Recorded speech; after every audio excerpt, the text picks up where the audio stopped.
Cancers.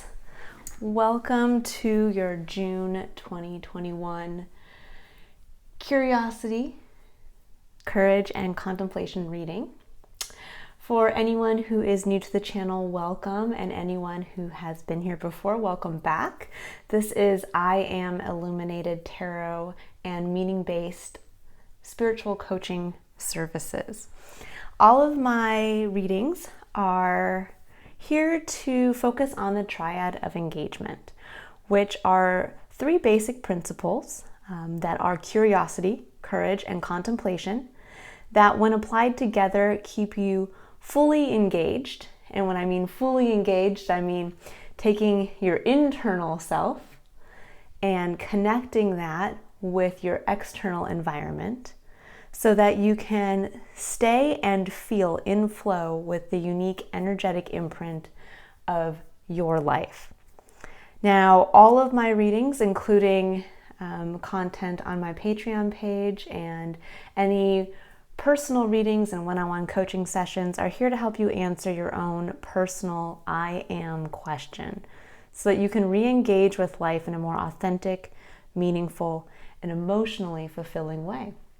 Now, there are links to my Patreon page in the description box below, which includes extended readings for the month that focus on love, abundance, and just overall energetic health and the blocks that you may be experiencing there and how to clear them, along with additional content that is meant to be educational and allow you to help integrate the teachings each month into your own life in a personal way. There's also a link to my website where you can book your own personal reading or coaching session. And if you are interested in learning more about how the Triad of Engagement, how the three principles of curiosity, courage, and contemplation can help liberate you from feelings of frustration, anxiety, and detachment, and connect you with the feelings of purpose and passion, meaning, and fulfillment, you can also click on the link to a video below where I go into more detail. Now that that's all out of the way, welcome my sun, moon, rising Cancers, or anyone who is watching for a Cancer in their life. Now, the way that this reading is structured, we are going to be looking at the three principles. So we're going to be looking at curiosity, courage, and contemplation, and we're going to be looking at them through the messages that we receive through the cards. So we're going to start here with pulling a underlying energy for each of the three principles. So we're going to start with curiosity, and right off the bat a card pops out, and this is going to be the Thinking Woman, number 47. We're going to put that over here. And then we're going to focus on courage. And I like to say, when I mention the principle of courage, I generally mention courageous action, because action always, no matter whether it's a small action like getting out of bed in the morning, or a large action like deciding to get married, or leaving one job for another, or moving to another location in the world, all of those actions take courage, and they're what keep you engaged. Now, to kind of, as I'm pulling a card here, curiosity is where I focus on the elements of optimism, openness, receptivity. This is where we have our dynamic relationship with the external environment. We're meant to stay curious about the world and the universe, because we will truly never know everything there is to know about our existence. And this is really where destiny comes into play versus free will, which comes into play with courage. And when I talk about basically integrating your internal self with your external environment, These two columns here are where you integrate your internal self, courage, through courage and courageous action, with your external environment by staying curious and open and receptive to what is coming in and what is available and possible around you. All right, so let's see what comes up for courage. Ooh, we have two cards. We have hostilities, and we have the sun. I love the sun card in this deck. I don't know if you can see it, but it has all kinds of pretty things in here. It has a book and a little baby and a floating fish, and it's just a really interesting card. Okay, and then the last principle we're going to pull an underlying energy for is contemplation. And contemplation is, if these two are the cogs, if you think about moving your internal world forward along with the external. So here's you through courageous action, bringing yourself forward to interact with your external environment through staying curious and open and receptive to what comes in. Then contemplation is really, once you get those wheels turning, this is the key, the last step that unlocks the ability to manifest and realize and be aware of what is going on in your external environment. Contemplation is really where we get a chance to learn from our engagement with the world. So we don't want to go through life oblivious. We don't want to feel like we've woken up after 10 years, like we've woken up out of a dream and we don't know what we did with that time.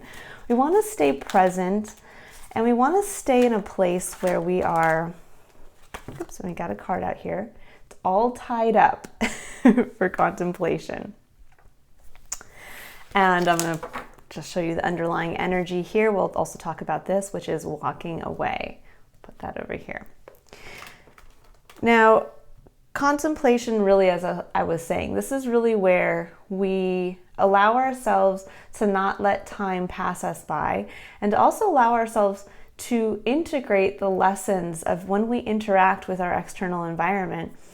What are we learning about ourselves? How are we integrating that? And that's where the contemplation comes in, for us to be able to say, okay, we took an action, we interacted with our external environment. Now, what came of that? What was the consequence of that?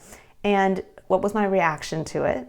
And now, how can I take personal responsibility for integrating that into my awareness, so that either A, I continue to build on the actions that I took, I feel gratitude for what came of it, or vice versa, where perhaps you took an action and you had a response or a consequence that was less than ideal. And this is where then you can reflect and learn and say, okay, that didn't quite work out, but what did I learn and what can I integrate?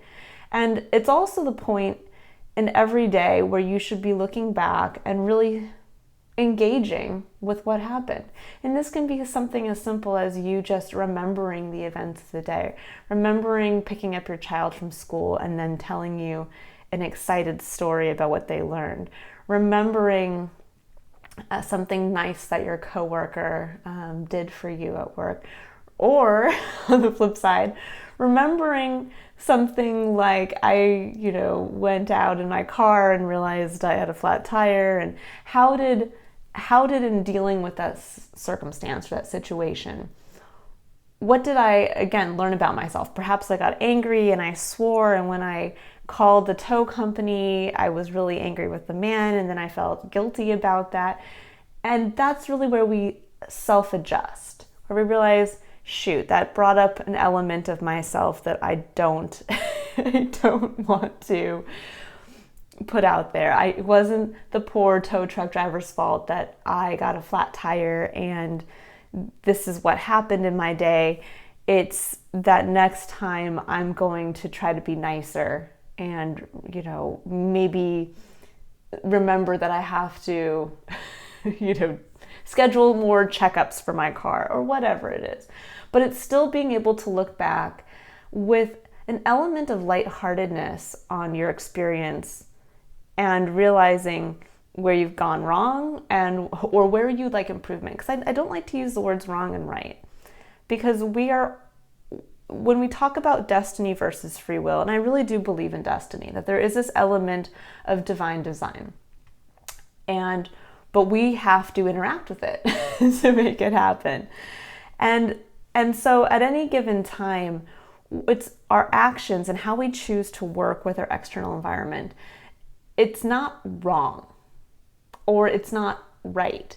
It's that we're just simply interacting. We're choosing to take action. And then we get a chance to see what that action resulted in. It's like a child testing out little things like, ooh, look at this, I'm gonna touch it. Ooh, that's hot. Nope, not gonna touch that again. Or vice versa, doing something and realizing and unlocking a part of themselves that they didn't realize they were capable of. Or tasting a new food that they didn't realize that they were going to enjoy so much.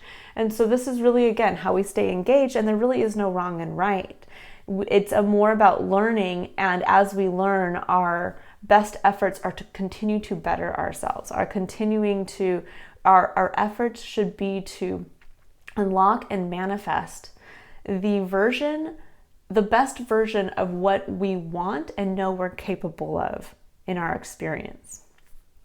So now I'm going to pull a second card here.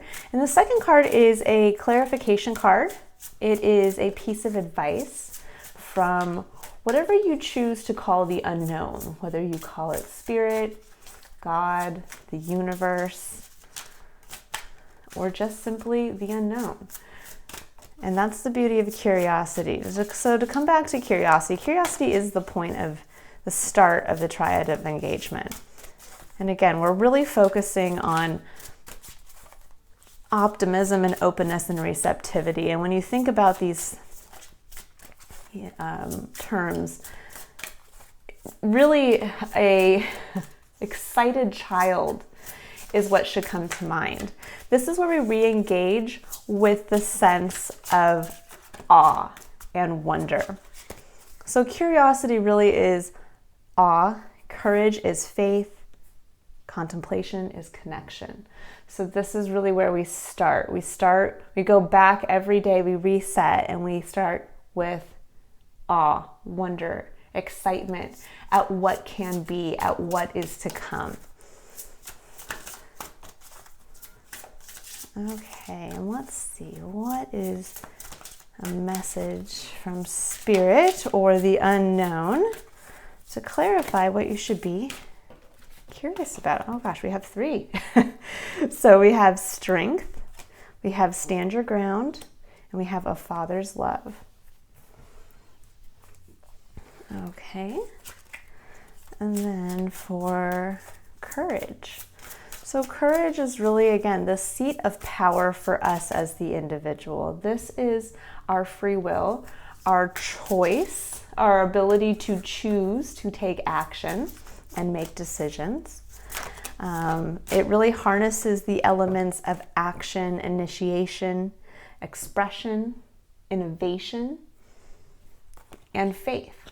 And faith is an important part here. So just like reconnecting with that sense of awe, we reconnect with our sense of faith, because in order for us to have the courage to take an action and make a decision, you have to reconnect with that feeling of faith that the outcome will be good, that ultimately this is all within your best interest. Now, it may not have the result you were anticipating, but that doesn't mean that perhaps that result is not even more in your best interest than what your original intention was. And so that's really where faith comes from. Faith in yourself to take the action, faith in others, that they too are taking the same personal responsibility for their lives, and that they will be good and open and honest, and faith in the universe. And, a big theme I feel like that's been coming up recently with myself, and as I've seen with others, is this element of justice. And there really is this element that we have to have faith that justice is blind, and that there is this balancing component to everything. If you look at just nature in general, there is a balancing component to that. There is a yin to a yang for everything. And we have to realize that comes into play on an energetic level that interacts with us as well. And so there's this faith of, if I continue to just move forward in my own best interest and focus on myself and focus on my immediate surroundings, that the universe will balance out in a just way with my actions, and that the people around me will experience the same. And that's really where gratitude comes in as well. So here we have, as your clarification cards for courage, we have self-sabotage and dream talk. And then for contemplation. So let's see what the additional piece of advice and clarification for contemplation is for the month of June.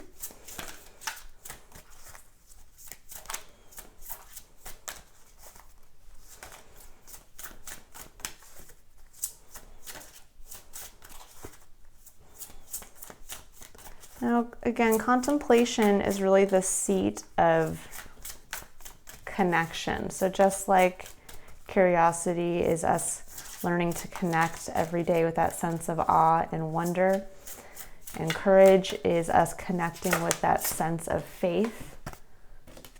Oof, you guys have so many pieces of advice this month. Contemplation is our ability to connect with connection. And this is the seat of connection for us. This is the seat of reflection, is integration. It is continuing self-education every day and every minute.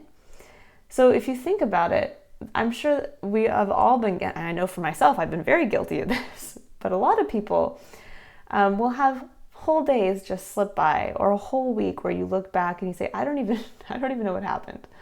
I ran all these errands and I did all these things and I just got lost in my day-to-day.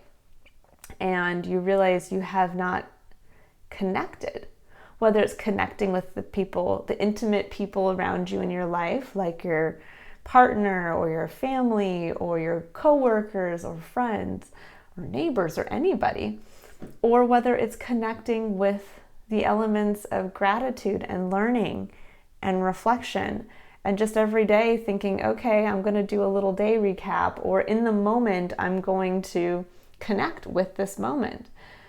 And this is where you lose that connection. This is where that engagement between yourself and the world or the universe starts to slip.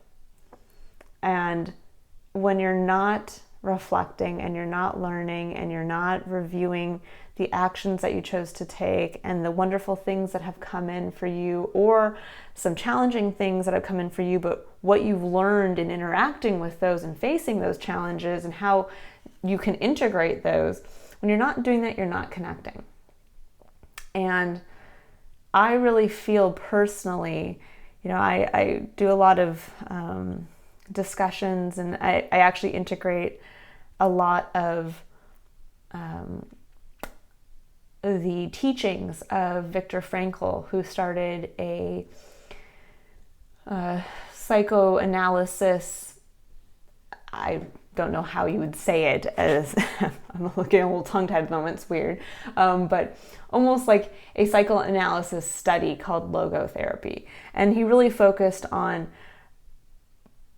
proving, but also teaching and discussing how it's really people's call to meaning it really at the core of ourselves, what drives us forward and drives us to action, but also the main drive when we talk about wanting to feel purpose and wanting to feel like we're connected with everything. It's our drive to find meaning in our lives. It's our drive to find your own personal meaning so that you don't feel like everything I do is for no reason. And so that was really kind of, if you look at some of his contemporaries were people like Sigmund Freud, who believed that it was more man's, call to overcome repressed sexual desires or a will to power. And instead, Viktor Frankl took it to a much deeper and I think spiritual level where it's man's call to find his own personal meaning.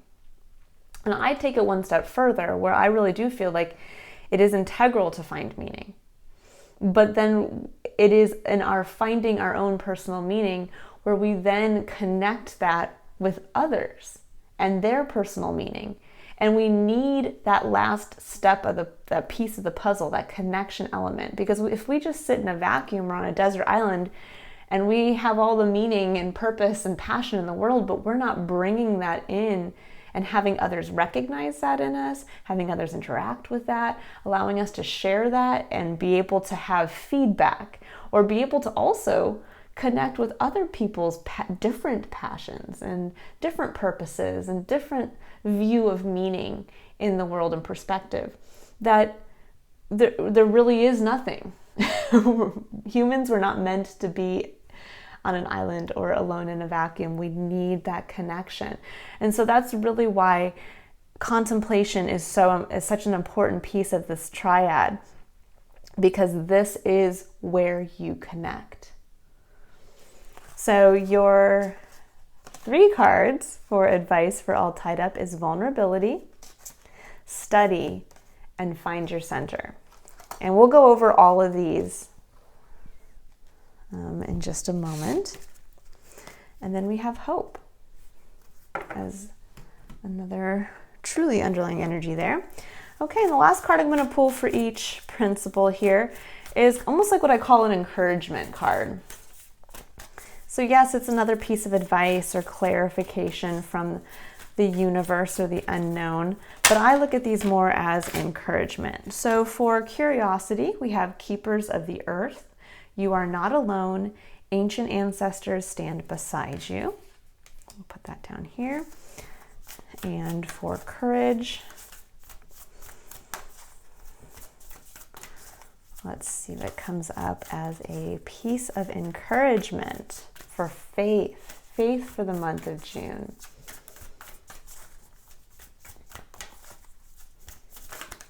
Ooh, this card. All right, so we have inner temple, devotion, tune into the portal of your heart, and then for contemplation. So what do we have for that last key step in our Triad of Engagement? So for contemplation, we have you're already doing it. Stop overthinking. Keep facing your true north. I'll put that down here. Okay. And then at the bottom of the deck, unbound, releasing soul patterns, contracts, and past lives. Awesome. Okay, guys. So let me take a sip of water here before I jump in. So we're going to start with curiosity and looking at the main energy for this principle for the month of June, the thinking woman. Now, obviously not all of you are female out there, but this is interesting in that it's very specific to the thinking woman. So I look at this as feminine energy. Feminine energy does not have to align with a gender.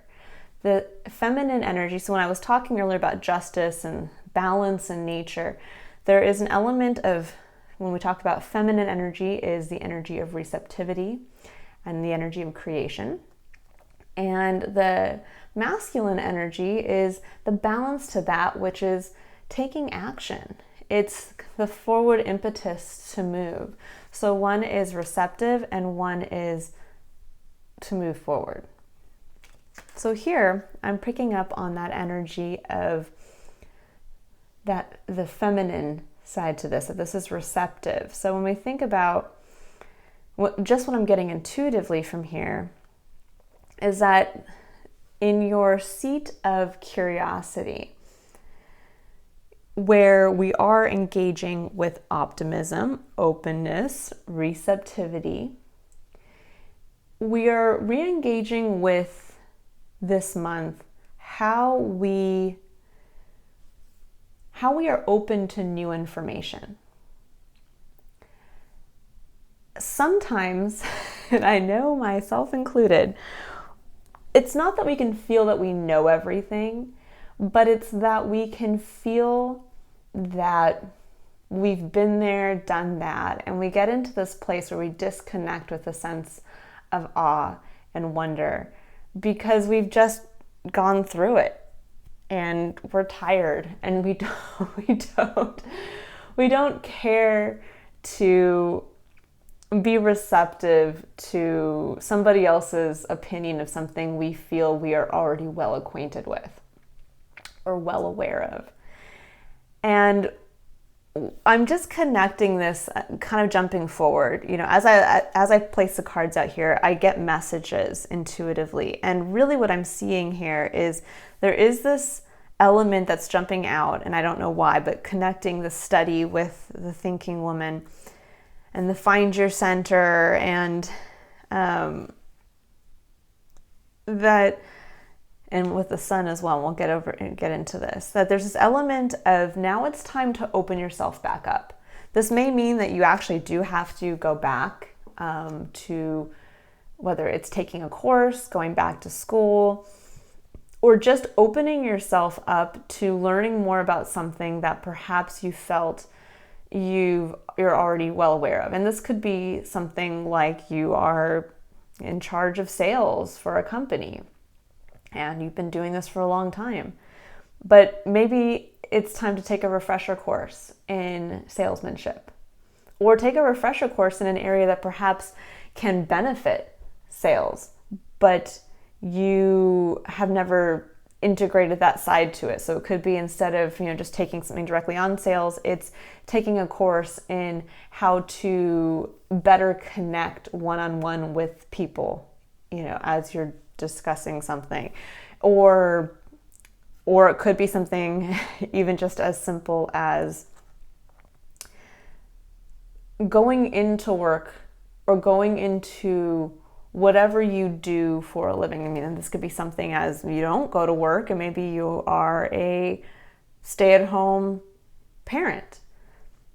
But being able to re-engage with new ways to do what you've already been doing. So again, this is engaging with receptivity and openness and optimism and the feminine energies of receptivity, and then also creation. So what, and I don't know if you guys can see here, but there's this butterfly.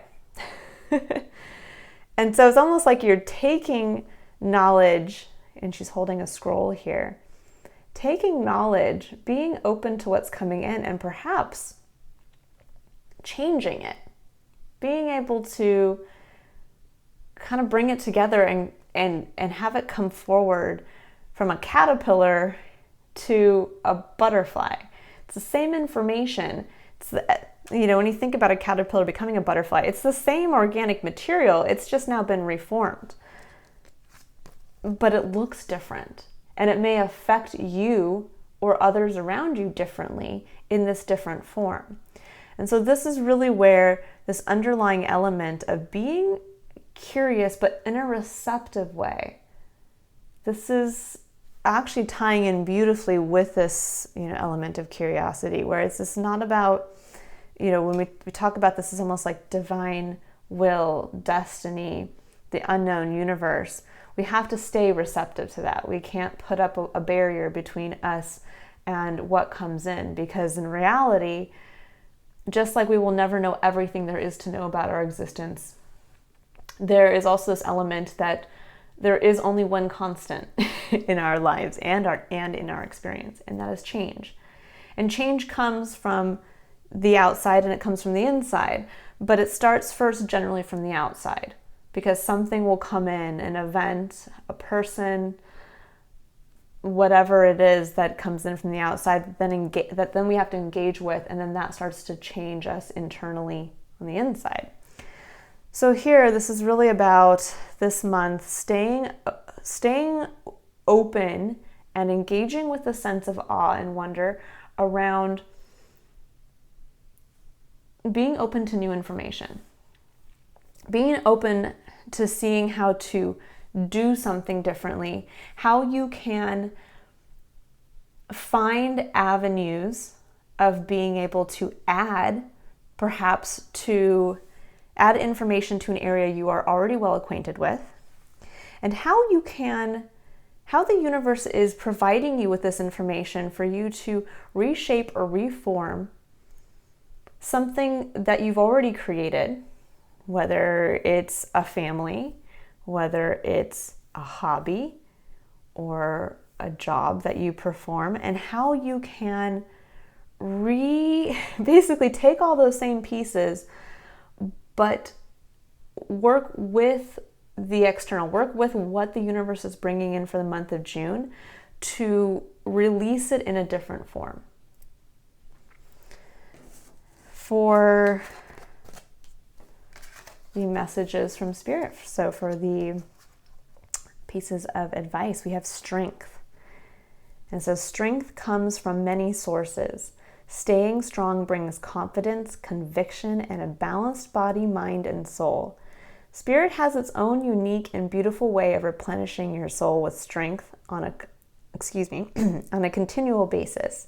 You're never really alone, as we're always with you. Then we have stand your ground. Standing your ground is an empowering, confidence-building action to take from time to time. Now is the moment when you need to stand your ground. You know you can do it, and you know that by doing so, you will be the victor.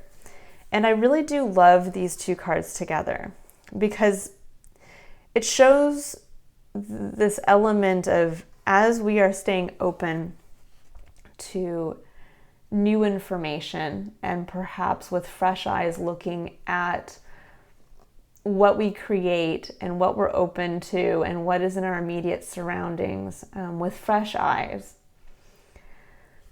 that we also have to realize that first of all, connecting with a sense of awe and wonder and openness and receptivity is hard enough. It does take strength. It does take strength to stay open and to also stay optimistic, to stay open to the element of that possibilities coming in, that change, that the unknown is going to bring a positive outcome instead of going down the what if path of, oh gosh, well, what if this happens and then something negative happens, which is a lot of times what we default to, and that's out of, an element of self-preservation. It's not necessarily a bad thing, but when we find ourselves going down that path, when instead of staying open and excited about what is happening around us, we start to go the other direction and become wary, that's when we need to stop, be self-aware, reflect, come back to this first step and say, no, okay, instead of what if this happens and it's negative, what if I am pleasantly surprised by what I can't even imagine could be beneficial to me? What if this opens a new door to something? What if this allows me that opportunity I've been waiting for? What if this just allows me to engage with others in a more meaningful way? But that takes strength, because it's not easy to stay open, especially when we have gone through the ringer in certain aspects of our lives, or when we've had to deal with challenging circumstances.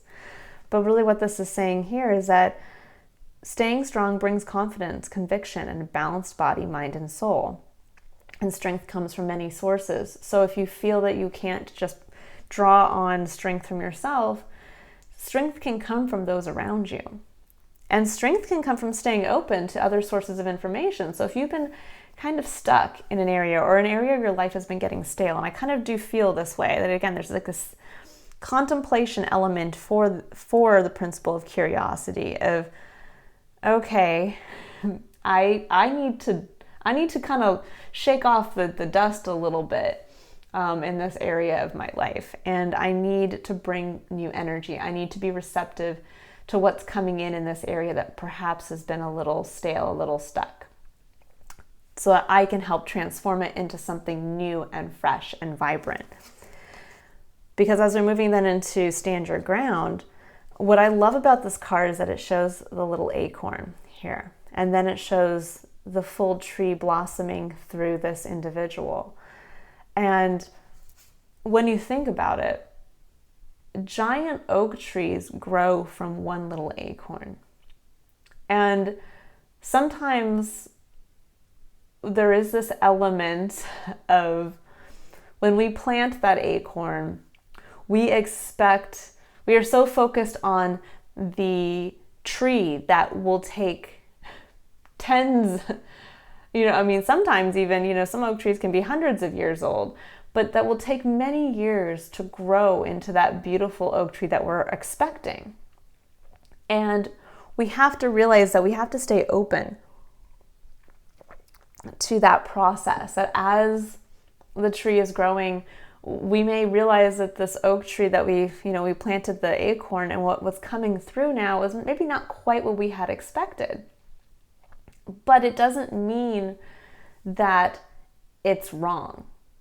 It means now that we can take a look at what's coming up, reevaluate, stay open, and allow that acorn to continue to grow through us, through our efforts, through our ability to watch how what we're growing is interacting with the universe. And if we have to, we can get some additional information. So imagine if you did plant an acorn and it's coming up and it's a little sickly looking, or maybe at camp and it was looking great for a while and now it's, looking a little peaked. The leaves are starting to fall off or get brown. And you're not quite sure what's going on. You've been trying to water, you've been trying to do all this stuff. And now it's time to go on Google and research how to take care of an oak tree, or go to your local nursery and ask somebody who is well-versed in how to take care of that specific type of plant. Or you read a book, or you ask a friend, or you realize that perhaps in doing your own Google research that where you've planted it is not the right place. And so you need to then, again, take the same material that you have, which is dirt and a tree that sprouted, came from the acorn, but now you're just going to move it to a different location so that it can continue to grow. But now perhaps your neighbors can see it. So it's kind of like this with the butterfly, that perhaps your neighbors couldn't see with the tree that you were growing on the other side of the house in the backyard. But now you bring it to the front yard and put it in this beautiful location, and maybe it prompts you to build a pretty planter around it. And now you've just taken all of what you already have, but you've allowed others to see it and connect with it. And you've taken what the universe gave you, which was a tree that got sick. Now you could have, instead of staying open and receptive to that and saying, okay, I'm going to engage with this and I'm going to stand my ground. I planted that acorn, damn it. Excuse my language. And I want this tree to blossom. And I want this tree to grow through me. I want this beautiful oak tree to happen. And instead of just getting mad that the universe isn't letting you have that oak tree and it's dying, you took responsibility for staying open and saying, okay, it's not working, but I'm going to do some research. I'm going to do a little legwork. I'm going to re-engage, and I'm going to see what's going to come. And instead of re-engaging with, I'm probably going to go through all this work, and then I'm going to replant it, and then it's still going to die. Instead, coming forward and saying, you know what, this is probably for a reason. There's probably a reason why this plant is dying in the back where I put it in the shade and it needs to have full sun. And you know what? This really is pushing me to redo my front lawn or redo the front of my landscaping. And I've been wanting to do that for a while. So, maybe this was all meant to be. And I can't wait to see what this tree grows into now. And now also you have the ability for others to see and connect and engage with your efforts. So this is the beauty of not giving up on something, even when the universe or divine design or the unknown comes in and doesn't quite give you throws you a challenge, basically. This is showing that if you stay open and receptive to the information around you, there's always going to be an answer. There's always going to be something that you're going to be able to then eventually come through here and take action on. And then we have a father's love. And it says, a father's love for his son or daughter never dies. The strength gained from such love is often unquantifiable, and that it can be tapped into at any time for whatever reason, whether your father is still here or has passed.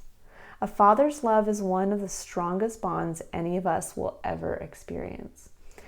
And I take this more as a father's love on an energetic level. A lot of us may not have had the best experience with a father figure in our life, or I may have had the best experience. But what I feel this is showing here is that a father's love is, again, the strength that comes forward. So when we talk about a mother's love, that is more of the unconditional, receptive, come here, sweetie, let me kiss your elbow that you got scratched. And a father's love is more about, okay, sweetheart, buck up. You're going to have to go back out there and try again. But I'm going to be right here with you, rooting for you. Now, not to say that both a mother and a father, again, this is feminine and masculine energy. So when we talk about a mother, we're talking about the receptive, the creative. And when we're talking about a father, we're talking about the masculine, which is action, forward movement, engagement. And so there is this element here of you have to stay open as to where you can engage and realize that the universe is not doing things just like a father figure giving you that hard piece of advice. Like, hey, son or daughter, you failed your test because you didn't study. You didn't do your research. You didn't take advantage of when the teacher said, hey, come in after hours to study with me, which you could have done and been able to ace your test. You didn't take advantage of that. And so now this is the harsh reality of it. But it doesn't mean that you're stupid. It just means that now it's time for you to get back out there, stand your ground, and ask the teacher if you can retake the test, or next time, learn and realize what you're capable of. Be prepared that if you do study and you buckle down and you stay open to how what resources you have to study for the next test, you're going to be amazed at how well you do. And that's really where a father's love comes into this, bringing in that strength component of staying open. So there may be some challenges that come through this month, and don't be afraid. When I mention challenge, lots of people kind of, are, oh, I'm scared. What? Challenge? Challenge is how we become the best versions of ourselves. Challenge is where we also have that push to, when we look back at something and we say, man, if I hadn't had that person push me, if I hadn't had that fight with that person, if I hadn't had that negative experience happen, I would never have seen how to do this, or I would never have pushed myself to go that one step further to achieve what I've achieved. And that's really where I think for you guys this month, and it's a gentle, receptive energy here. It's about staying strong, standing your ground, which actually isn't, when you think about it, that difficult, as long as you are confident in yourself. And then just staying open to the information needed to bolster what you've already put effort into.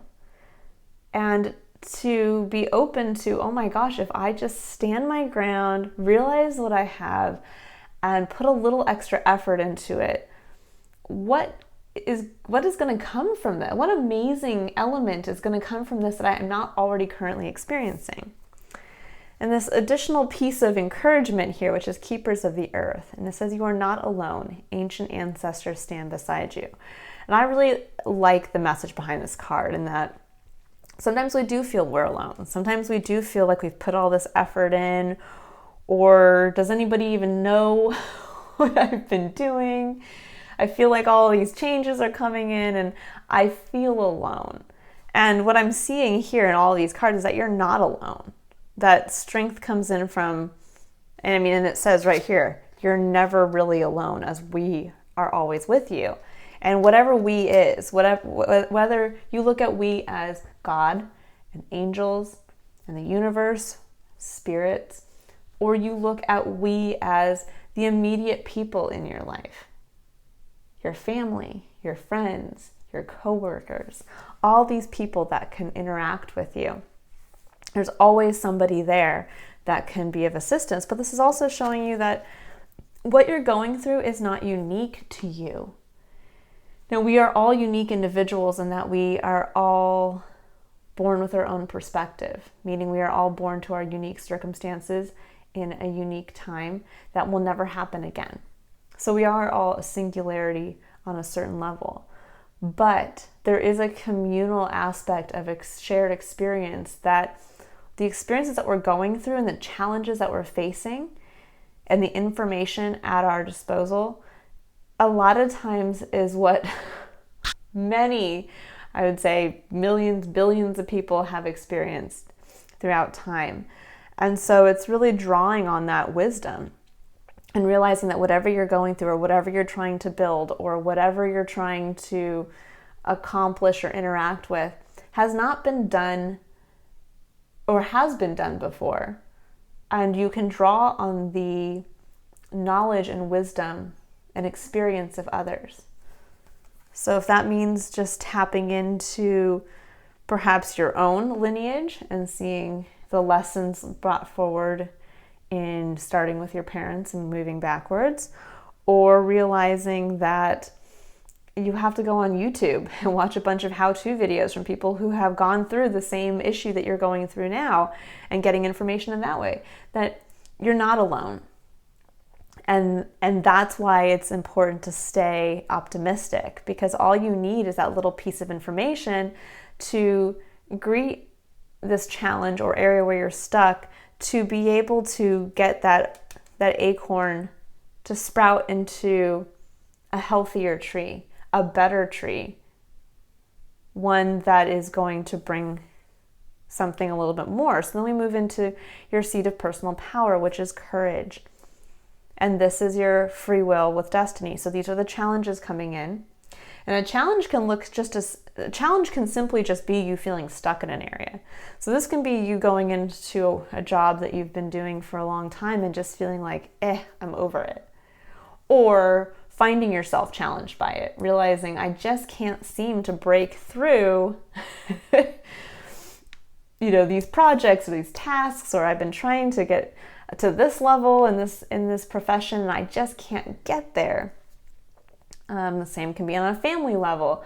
I just am feeling over it. The routine is, I'm getting bogged down by the routine. I'm getting bogged down by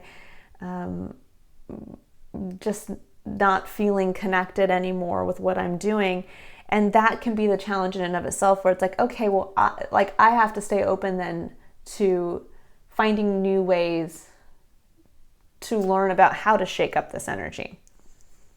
And then we move into here where this is your free will. Now you're going to engage with the challenges that are coming in. And we have the sun and we have hostilities. Now the sun in the traditional tarot is a card of illumination. It's a card of embracing that element of... So in the traditional tarot, the original tarot depiction is a naked baby gleefully riding on the back of a horse. And it is tapping into that element of feeling free in our original selves, having that self-illumination to understand and feel that unbridled joy that comes with being your most authentic self, your most vulnerable self. And that is coupled here with hostilities, which when you think about a naked baby on the back of a horse greeting a man here who looks like, Hercules, and that's a scary prospect. A scary prospect of vulnerability mixed with a guy standing, waiting with a sword it seems almost like cut that down.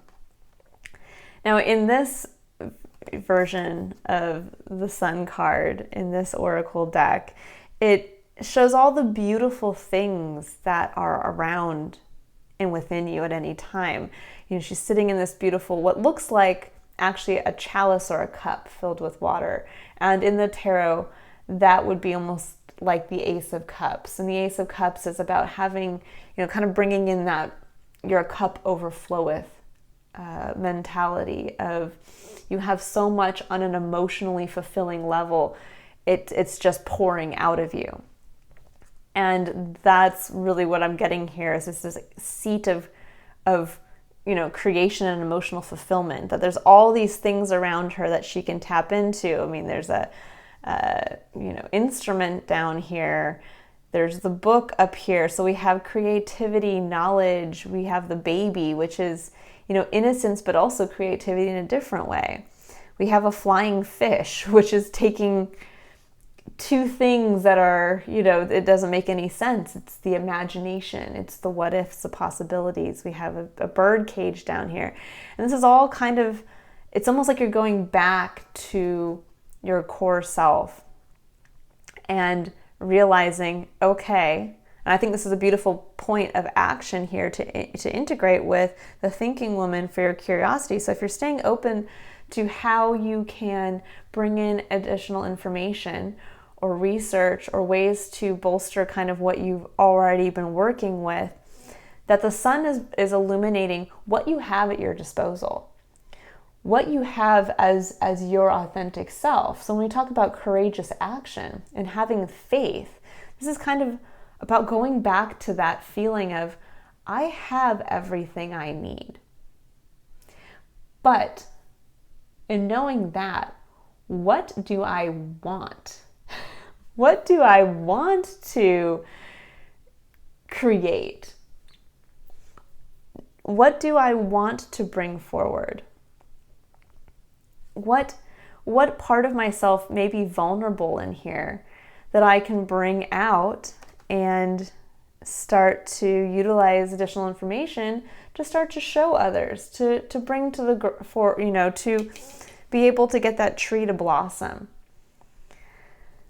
And then we have hostilities, where perhaps this is what's stopping us from going forward and taking that action, that we're afraid of bringing that vulnerable part of ourselves out because we think it's going to be met with hostility. We think that there are going to be others out there, and perhaps there are. I'm not here to say that we don't live in a world where, yes, there are people who are jealous, people who will attempt to cut you down when you are, who will attempt to cut down your oak tree. But this is where faith comes in. And this is where the strength to stay open to what the universe brings in, to stay open to the goodness of the universe, is to have faith, and that by shining a light on you and coming from a place of, my cup will always runneth over. What fills my cup? What do I need to do to feel like my cup is full? And once I do, to illuminate that, to shed a big old spotlight on it, to bring my oak tree to the front yard, to show everybody my poor sickly oak tree that's not going to grow into something beautiful, my vulnerable tree, but to be able to shine the light on it and say, this is what I'm growing. This is what fills my cup. This is what makes me happy. To have faith that there may be hostilities. You may have a neighbor that looks at your oak tree and who laughs as he walks by and says, oh, that's never going to grow into anything. Or you may have somebody who sees as the oak tree starts to, take root and become beautiful, who's jealous of that. Says, I don't want you to have that oak tree, and they'll come by and, maybe make you feel bad about shining, like, oh gosh, geez, must be nice to have such a beautiful oak tree. I can't grow that because my yard isn't situated, and whatever it is. That just taking that as a loose metaphor or loose analogy, there's always going to be somebody who's the negative Nancy. There's always going to be somebody out there. But in reality, when you're looking at these two cards, this is almost an unreality. It's a misty forest. And I'm getting this feeling that if she was simply to stand up and stand in front of him, he is not going to cut her down. If she, in all of her confidence, just walked past him, the mist would clear, he would put down the sword and turn around and watch with awe as she moves confidently through the forest behind him. The forest that he can't appreciate because he's too forward focused on either defending what he thinks is behind there, or he's too afraid to walk through there. And so he's trying to cut down everybody who's trying to get through there because he's too afraid himself, and he's afraid to watch somebody confidently go into the unknown. And that's generally where jealousy and negativity from others to ourselves comes from. Fear, a lack of faith. But when somebody rises up and with full faith acts and shows themselves as vulnerable, turns their back on somebody who is basically, for all intents and purposes, holding a sword when they are unarmed, that is when the real power and magic of love and confidence and faith can almost overcome anything, and definitely will disarm somebody who's attempting to be hostile towards you. And it's interesting here that I'm just kind of getting this image, because when I was sitting with your energy Cancer, before I pulled the cards and started this video, I had this image, and I usually sit with a signs reading beforehand, and I wait to get an image and feel for the month ahead. And a very clear image of a woman all in white, standing on the edge of a cliff with the wind and the sea coming up at the edge, this kind of tumultuousness, but the beauty in the tumultuousness, that you were not bothered by the sea spray or the wind and the cold. You were looking out to the horizon, ready for what was coming in, but almost from this purification level of you're all in white and you're being purified by the harsh environment around you, by the sting of the wind, by the salt spray of the waves crashing, and even the sound of the waves crashing and the wind in your ears, and that you are being kind of purified by all of the energetic natural elements, so that as you turned to walk away from that, you're no longer afraid from all of that noise and chaos. You are ready to walk towards land, towards peace and warmth and calm, fully aware of the power that is, but understanding that you bring that with you internally, but that you're ready and purified to move forward through what you've gone through into a place and position, and almost like going into the countryside with the sun shining and the birds chirping, and it is your time for that. And perhaps it's been a long time for you, but I'm really getting that coming through here, that it's time for you to perhaps even put down your own sword. That maybe you've been doing this as well. Maybe you've been the one that has been too afraid to take action, too afraid to bring out an authentic version of yourself. And on an internal level, you've been the gatekeeper. You've been the one looking at your future with fear, that it's misty, it's unknown, it's a scary forest, and I can't go there. And what this is saying is, you can, and it's time. Because then down here we have self-sabotage. And it says, when you learn to get out of your own way, there will be no stopping you. Most of the time, it's not others who prevent you from achieving your true goals. It's that inner voice that derails those carefully woven plans.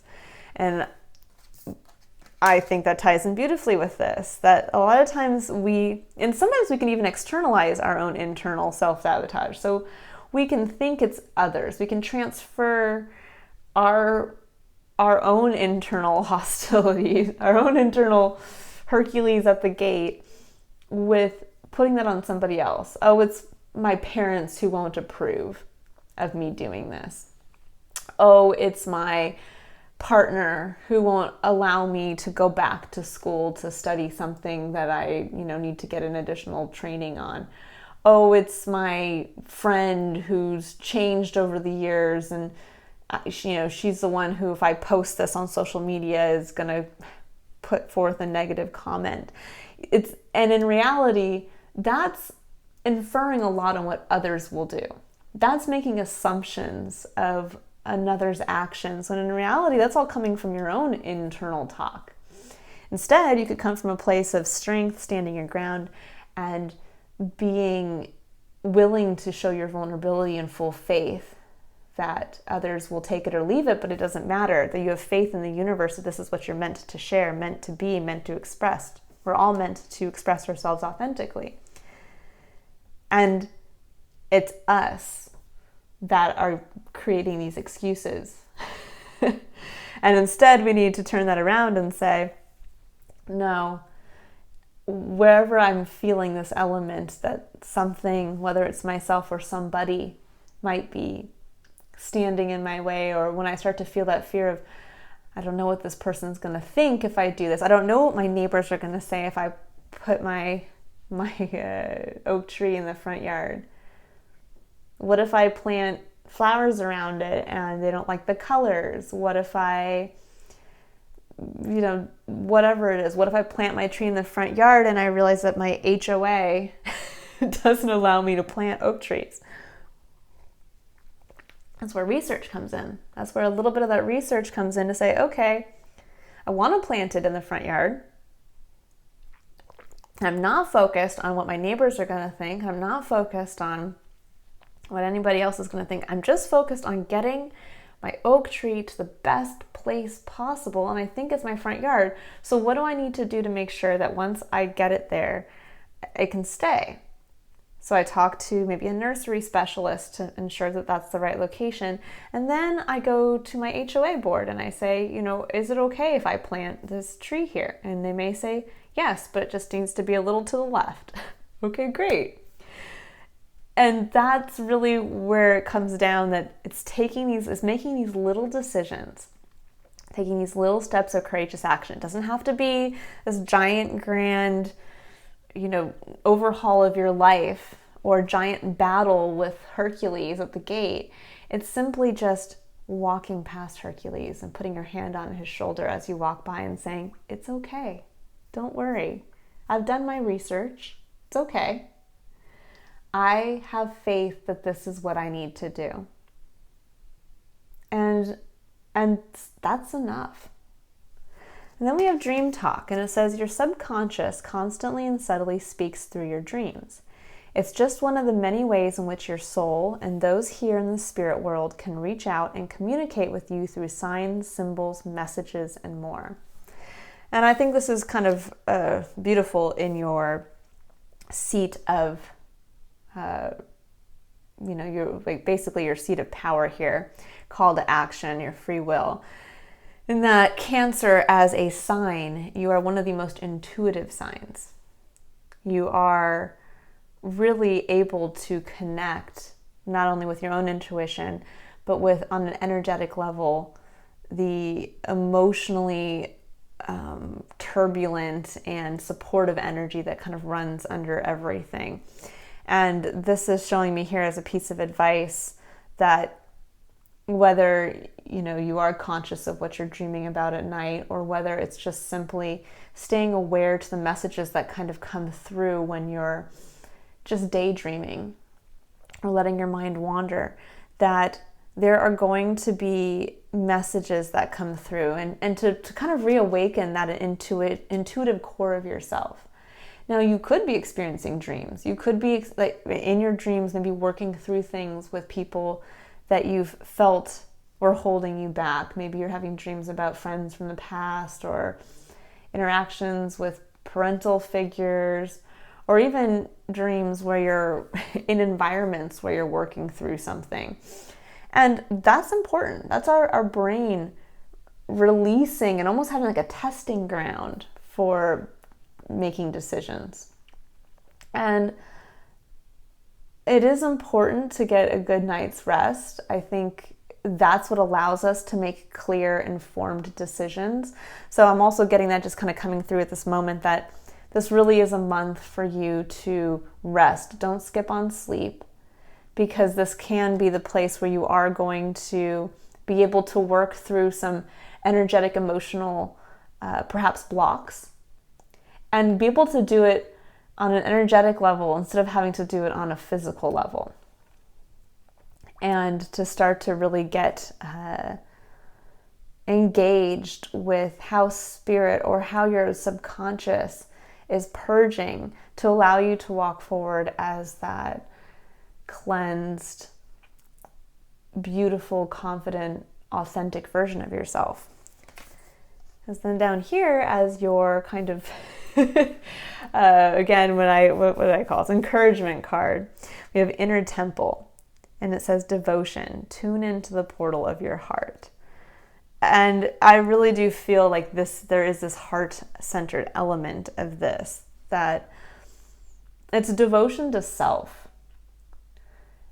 And really, when I was talking about being able to just intuitively see that woman in white standing on the edge of a cliff, being purified by the tumultuous aspects of our environment and experience, but being able to then make the choice to bring that with her, but move towards peace and stability and calm and quiet, that there is this devotion that you bring with you then at that point, that devotion, that redevoting yourself, to your oak tree. And utilizing, so if you think about it, think about that lady in white turning around. She's going to, again, walk right past this man, and he's going to look at her as she does, and he's going to be disarmed by that. Disarmed by, what does she have that I don't have? How is she not afraid? And he's going to turn around and suddenly see what's been behind him in the mist and what he's been scared of. He's going to see the beauty and the peace and the tranquility and the sun shining through as you walk forward into it. He's going to see from your perspective. And this again could be a she. I'm just saying he because it's represented in the card there. But he's going to see your redevotion to self. And a lot of times that has a profound effect on others. That confidence, that inner knowing, that ability to face the harshness of life, but to take with you and to choose to take with you and walk towards inner peace, but also external peace and stability. And that comes from love of yourself, love of what you're growing, and love of others. Because it isn't loving to be aggressive towards another. Now, there's going to always be somebody that we have to put up a boundary against, or we outgrow a relationship, whether it's familial or whether it's a friendship or even whether it's work-based.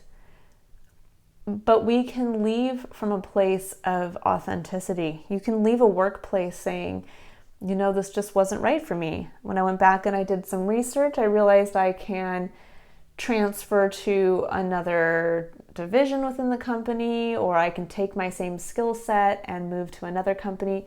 But I've enjoyed working here. I've learned so much. And you can leave on a non-burning of the bridge level. Same thing with cutting off a tie with somebody perhaps who really is in your external environment, who has been holding you back. Whether this is as serious as walking away from a commitment with a partner, or walking away from a connection with a family member. It's not about you yelling at them or getting off your chest all the things that you want to say, that how they've hurt you and done terrible things and whatever. That's not that's not going to change them as profoundly as you simply saying, I am focusing on my own emotional health or my own abundance. And unfortunately, your actions towards me do not support that. I wish you the best, and I wish that you too could move towards what I am working on moving towards. But for me in this moment, this is what I need to do. This is my authentic self. This is what I need to shine a light on, and that involves just myself at this point. And that is what will end up when you walk away from that person. That's what will resonate with that person. That element of self-love. And you can even focus on bringing love towards that person, even if you feel in that moment that you come in with anger and frustration and even hate, that you can transmute that through love. That you can say, I love that this person has challenged me to redevote my energies towards myself. And in that moment, I love that about this person. I love that about this connection. Or I love that this person has held up a mirror for me to see areas where I have been self-sabotaging. And I no longer want to do that. I want to become strong in myself again. And now, through, again, interacting with this person or this place or this environment, I am able to learn something about myself that's beautiful. And I'm going to be grateful for that. And I'm going to come from a place of love. And that's how you come back to devotion and faith and really tuning into your heart. Because love can literally disarm anything.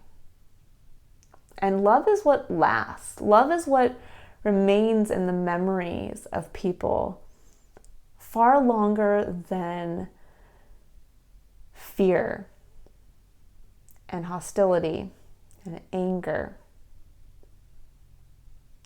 Love can transmute and transcend those feelings. Now, as we move into contemplation, we have all tied up. And all tied up to me, and it's interesting because I don't know if you can see, but there's more butterflies here. And she looks almost coy. This card is always interesting to me because it makes me feel like she's showing to the world that she's tied up. But in reality, she's kind of in this magic garden surrounded by glowing butterflies. And then she kind of looks coy like, I'm not really tied up. It's almost like, you've been holding yourself back. And this is where you contemplate on, you've been telling yourself you're all tied up from something. And in reality, you're maybe hoping that when we talk about kind of connection, maybe you're hoping that in putting forward this element of, I can't do it, or I haven't been able to, I haven't been able to move my oak tree to the front yard. I hope somebody comes in and does it for me. And that's the kind of feeling I'm getting here, is that I hope somebody, if I wait long enough, maybe I don't have to do my own research. Maybe I don't have to face that challenge. Maybe I can just keep putting up that front of, hiding behind Hercules at the gate. Maybe somebody will come in and just give me a new job. Maybe somebody will come in and save me from my boring routine of taking care of the kids and running errands every day. And in reality, she's magic. She's a princess in this magic garden surrounded by glowing butterflies. And people are going to walk by and see that and say, well, you're in a glowing garden surrounded, you don't need my help. Like, come on now, you're a magic princess. No. And so there's this element of that where it's like, you're kind of, this is where you need to realize, okay, part of reflection and integration here is, where have you been putting this kind of face out to the world of, I'm this magic being that has so much around me, but yet I don't have enough. And that's actually what's interesting. That can really come back to people feeling hostile towards you, or you self-sabotaging. People see your own self-sabotage. People see your abundance. They see your abilities, and then they're like wondering why you're holding yourself back. Why is that person not taking what they have and just doing something with it? Or why are they not expressing their gratitude towards what they have? Why are they hiding their little oak tree in the backyard when there's a big, empty, unfinished front yard that they should be focusing on? Clearly, I can see that they have a garden back there somewhere. They must be good at what they do. How come they just won't share it with the rest of us? Nobody likes a victim. And I know it's a harsh thing for people to hear, because a lot of people like to stay in a state of victimization. And I really feel that circumstances can come in that can make us on the external level look like a victim. But in reality, we always have the choice in how we perceive what has come in. So even if we are thrown in jail and it appears that we have lost our freedom, lost our liberty, we still are free on an internal level to engage with that environment in a way that's authentic to us, in a way that can still provide some form of meaning for ourselves. You can still decide to read books and continue self-education. You could be, and I always think it's interesting, I think some people forget that Martha Stewart, she's a mogul. She's created, a niche for herself that has grown into, I really do feel like she was one of those people who, we look at HGTV now and the Discovery Channel and all these shows, but she was really the one that kind of started that element of bringing attention back to that aspect of our lives, of entertaining, of kind of the feminine arts, so to speak. And here she ends up going to jail for, and this was many years ago, but she goes to jail because she was accused of insider trading. But now granted, she has admitted that was a very hard time for her. But she also made the best of it. When she was there, she didn't just sit back and, I'm a victim, woe is me, and I'm going to cry every day and lament that this happened, and then when I get out, I'm going to stay angry and aggressive, and I'm going to let it take over my life, and I'm going to give up everything that I've worked for. Instead, while she was in jail, she helped reform a lot of things. She actually helped teach others in the jail, the other women that she was with, to do a lot of the things that she was proficient in. And she improved the environment just by being in there and being herself and changing her perspective and continuing to bring her authentic self forward. And that's what we have at any given time. When we start to feel like we are a victim, we have the power to change our perspective.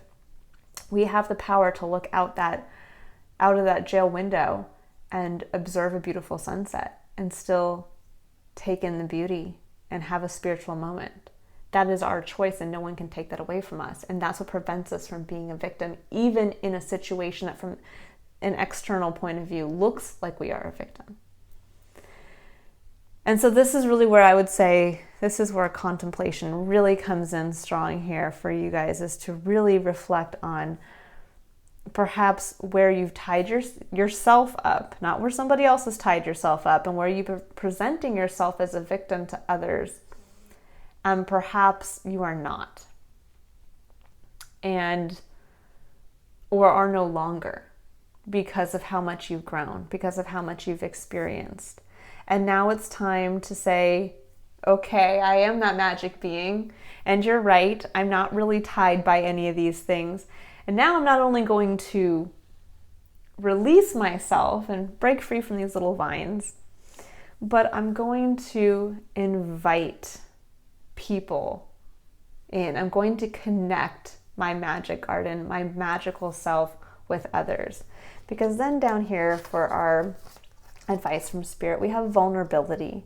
It says this is confirmation that you're seeking to tread into the unknown, unfamiliar territory, where decisions are based more on intuition than rationality.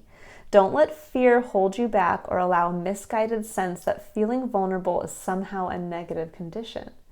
And that's really what I see here with the all tied up, is that maybe you've been too afraid to let people really come into that magic garden. And instead of putting forward this, oh, I'm tied up, no, not today, you can't come see my new house, or no, not today, I don't want to talk about my new business idea, or no, not today, I don't want to get together for the play date to have you meet my child. It's instead coming forward and saying, okay, in all my full glory and vulnerability, I want you to come into my magic garden, and I want you to see all the amazing things I've been working on. It's time for me to connect that part of myself and to be proud, but also to be strong in how I show this. And I think it's interesting here that it shows one little leaf right in your heart center there. And it's kind of like one of the leaves from here. That leaf shown through your connection to love in your heart center and connecting that with others, they're going to see that beauty. It's almost like they're going to be able to see through your perspective lens. Like you're giving them your magic lens to say, look at my garden that maybe they couldn't see before, and you're able to show them.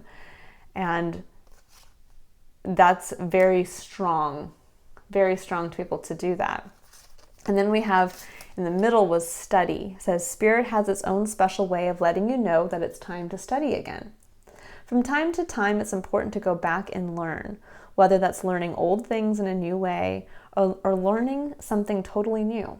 This is an opportunity to expand your mind. And this kind of what I picked up on here, tying this back to the element of curiosity. Really being open. And as you're looking to connect yourself and this magical, beautiful, authentic part of yourself, and where you've been holding yourself back, perhaps in a place of victimhood, and now you're going to release yourself from that. Now, where can you integrate an area of study perhaps that you've already been focusing on? So maybe you have been taking the time during the COVID pandemic to take some courses online, or you've been connecting with maybe different people that you haven't connected with before. Maybe now, where can you take that and really show, okay, I've taken piece of information, a challenge that this month has brought into me. I've now taken action towards moving forward from a place of authenticity, changing that, bringing that forward, showing people the new version of whatever this was. And now how am I going to integrate this in a position that puts me in a place of power instead of a place of victimization? How can I, instead of looking coyly at everybody and saying, I can't do it, come save me, instead say, look at everything that I've been working on. And here it is. Come on in. Come on in and take a look at my magic butterflies, at my beautiful oak tree, at what I've been creating. And that in tune, or that what can also then kind of come back and bring in, as other people start to connect and engage with that version of yourself or that environment, then they can also start to provide you with more information. People might come in and say, oh my gosh, I have this, I see that you have magic butterflies. I do as well. Have you been using this, and this? Let me give you some tips. And then we have find your center. The outside world is a reflection and a manifestation of what's going on inside you at this time. When the outside world becomes so hectic and stressful that your anxiety starts to overwhelm you, then this is an ideal moment to stop and ask, when was the last time I checked in with myself? And this is beautiful in that it really brings home that element of intuition, that element of, perhaps you have even a little fear of, going back out into the world now after the pandemic. And maybe you felt like you've been in this little magic garden or something. Maybe you've been cultivating something and now you're afraid to bring it out. Either way, this is telling you that it's time to let go of that anxiety, of the self-sabotage, or even the focus, the hyperfixation on others who may be preventing you from achieving the best version of yourself. And it's time to come forward as release that element of victimization and come forward as the strongest portion of yourself and be strong in standing your ground and knowing who you are. This first line here, your outside world is a reflection and a manifestation of what's going on inside you at this time. And that's really true at any time. What is going on inside you? If you feel that there's Hercules at the gate and that's what's going on inside you, you're going to manifest that in the external. Everybody you meet is going to be a Hercules at the gate. Everybody you meet is going to be somebody who's going to have a negative piece of advice or going to say something negative for something that you want to share with them. And so this is about reconnecting with who you are and being prepared to connect your most vulnerable, beautiful self in a confident way from faith. And then have faith that in connecting with others, it's going to be the most beneficial for you, because it says here, you're already doing it. Stop overthinking, keep facing your true north. And for me, what this shows is that you guys are really moving forward already from a place of authenticity. And that sometimes it's our minds that get in the way. What this is showing me here is in thinking about contemplation and connection, that sometimes we tend to look at contemplation as, and I've heard this so many times from people, and I was one of the people who used to say this all the time as well. I can't sit there and meditate. I can't sit there and contemplate because my mind's just too busy. And when I start to try to clear my mind, all of these things come through and it's just a jumble. And in reality, that's the overthinking that comes through. And meditation and contemplation, these are times to reflect. And it isn't about just putting up that barrier and saying, I don't have time, my mind is going crazy. And it's actually, and it's not about quieting your mind. This isn't about, when we talk about meditation or reflection, this isn't about sitting there and just thinking of nothing. This is about actively engaging with the principle of contemplation. This is like stretching a muscle. This isn't just sitting there and hoping a message comes in for you, or that you can somehow magically stop yourself from thinking that you have to run by the store and pick up, whatever it is, a gallon of milk on the way home. It's that you are building in a time of awareness, that you are taking action towards being aware of what is going on at any present time for yourself, and actively engaging with the element of education and integration. So to sit there and think about what you're doing, who you are, how your actions have reflected and helped to bring forward what you want to be seen, or how they have not. So again, kind of going back to the very first little example I gave, if it didn't make you feel good that you yelled at the tow truck driver who came to help you after you had a flat tire, then it's to go back and realize, okay, it's fine. Like, I didn't have to be that hostile person who was mean to somebody for no reason because I was upset. Next time I'll take a deep breath and realize I don't have to speak to somebody like that. But I'm also not going to sit there and overthink it and beat myself up about it and say, I'm such a terrible person. I can't believe that every time I try to connect with somebody on that level, I come across as mean or there's a negative response. And then the tow truck driver was mean and I was mean and I just need to stop. I should never call tow truck drivers. That's overthinking. That's not integrating. That is not reflecting and learning from what happened and being able to utilize that experience to bring out the best version of yourself. That is instead avoiding the connection so that you then do not allow that to become a point of learning and allow you to transcend to another level of betterment for yourself. So this is right here really focusing on you're already doing it. You've already built the magic garden for yourself. You've already been doing some work. You already have a full cup. You just have to allow yourself to be aware of it. Don't be your own man with a sword at the gate, preventing you from being able to turn around from that cliff's edge and walk towards your peace, tranquility, and stability.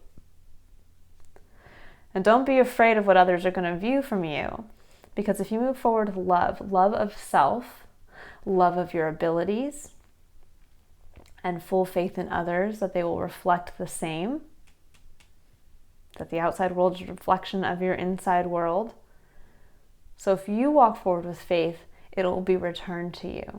If you walk forward in fear, if you are the hostile man at the gate, that is what will be returned to you. Then all you'll see everywhere are other people's swords.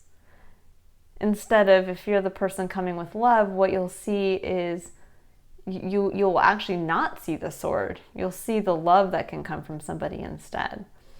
And so here, this is really pointing forward. You're already doing it. You've already been able to take action to get yourself closer to your purpose and your meaning and your true self. So just keep taking those little actions and don't be afraid to let people in.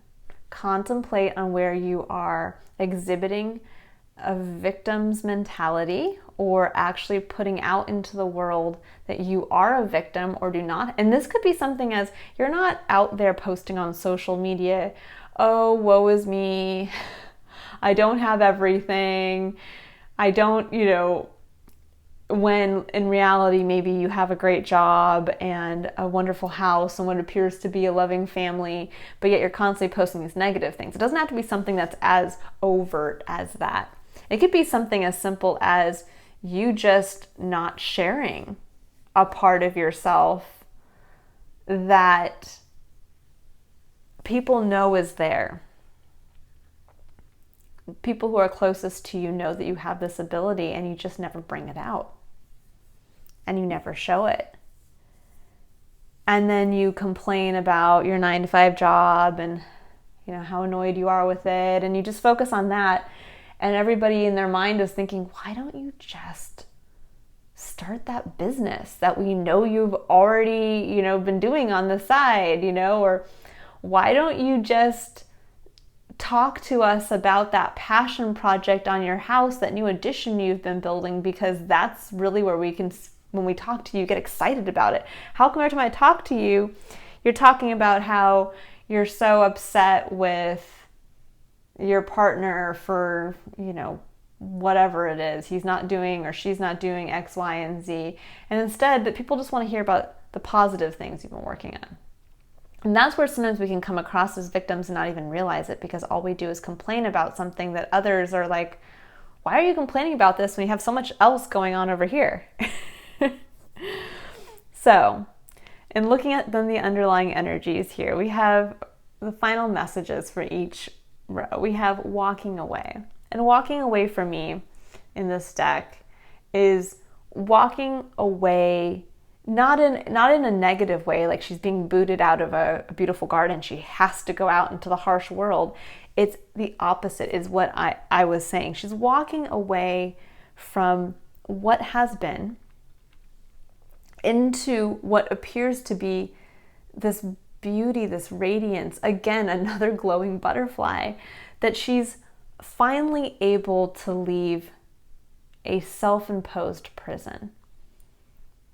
She's able to leave that harsh cliff's edge, open the gate that's never really been locked, but only just been closed and waiting for her to walk through.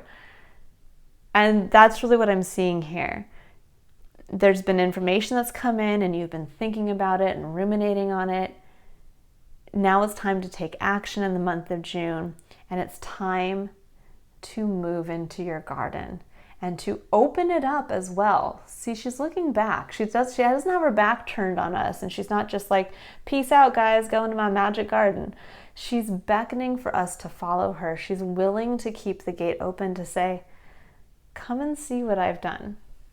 Come and see who I am.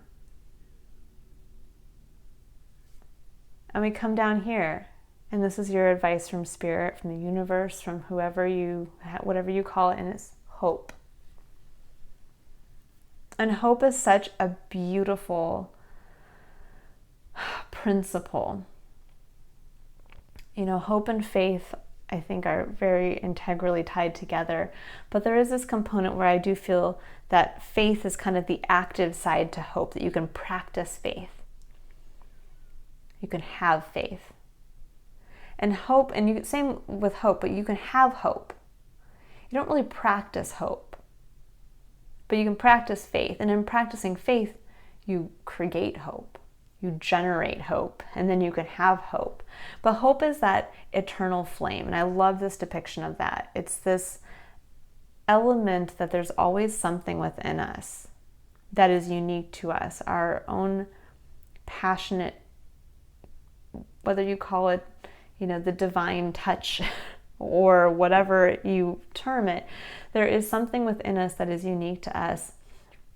And there is always hope. There is always hope that we can overcome any challenge, that in sharing the best versions of ourselves, it will lead to something amazing.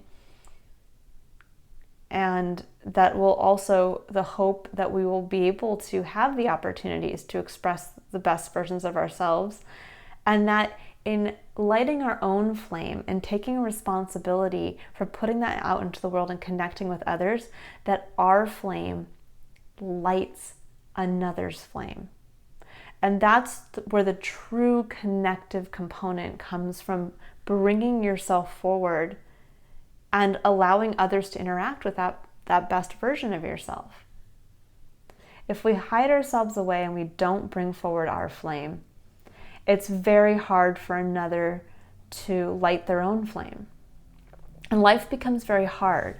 That's why when people are separated from each other and we don't have that engagement, that burning fuel, that life force, that energetic passion that exists between all living things, but especially between and among our human experience, it just can't reach that level. It becomes very difficult. We struggle to keep our internal flame lit. But when we connect it with others, we allow our torch, just like when you think about passing the Olympic torch, we allow it to continue to light others, and vice versa, that we can then interact with somebody else's and allow it to help our flame burn just that much brighter. And that can be as simple as, when you think of connection, it doesn't mean that you have to be face to face with somebody. Connection can come through you simply putting out a podcast to share your story that others hear. And just in hearing your story, it helps light their flame.